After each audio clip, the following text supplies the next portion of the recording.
Cooper City's strategic priorities is proactive public safety, and during the regular commission meeting on December 13, 2022, that priority was bolstered even further. The commission approving additional multi-sensory cameras to support license plate readers strategically placed across the city. The City Commission set out and funded to put 13 license plate readers strategically located throughout the city, so that in the event the stolen vehicle or vehicle that's known to be involved in felonious activity, burglaries, etc., enters our city, we're going to have an alert to that. On some of those license plate readers, there are multi-sensor cameras attached to it, where they can actually see which way did the vehicle go, what color, is that vehicle, etc. What we did tonight is we approved the additional 6 locations, so that all it's going to be 12 in total locations. We'll have license plate readers and these multi-sensor cameras. During the meeting, several residents spoke on an agenda item related to the feeding of wildlife.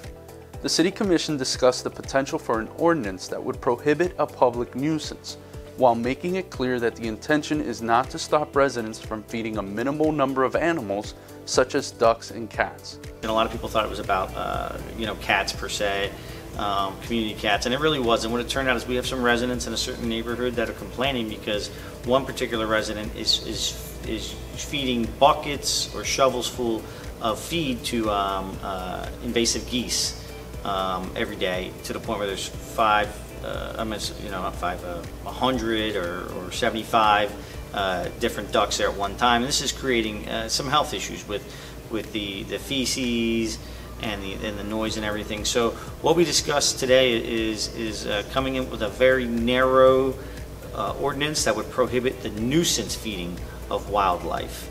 And when we say nuisance, we've asked the city attorney to come back with something very narrow, so that nuisance has to be defined as creating a public health issue, like massive amounts of animals coming.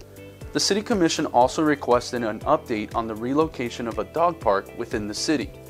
With the potential price tag for a dog park at Brian Piccolo County Park being estimated in the hundreds of thousands of dollars, the Commission has requested that our Public Works Department revisit the feasibility of building a dog park within an existing city park. Some alternatives where we could control more were either Jerry Morgan Park, which is located off of Palm Avenue, and in order to do that we have to check for some legal land restrictions, and the other one would be Flamingo Park, which is over by Flamingo Townhomes and just north of Countryside Shops. There, the city has a park there, basketball courts. We might be able to put a dog park in. There's already parking along that road. So what we asked them to do is check out the feasibility. Are we able to put it in with a structure would prevent noise from neighboring, from neighbors around there? Can we construct it in a better way than our last one, where there's a divider between the big dogs and the small dogs, so they're not at an open fence barking at each other? So we've just asked basically city staff to look at the feasibility of those 2 locations and how we could accomplish this amenity for our residents without disturbing the residents who live nearby. And toward the end of the regular meeting, City Manager Joseph Napoli informed the Commission that he would be moving on at the conclusion of his contract, which is set to expire in February of 2023. Mr. Napoli has agreed to stay on and assist the City Commission in its search for a new city manager in the months ahead.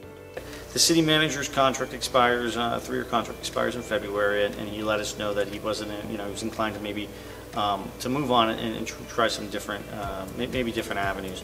But basically, the manager came at a very turbulent time 3 years ago, and he's done a phenomenal job at guiding the city.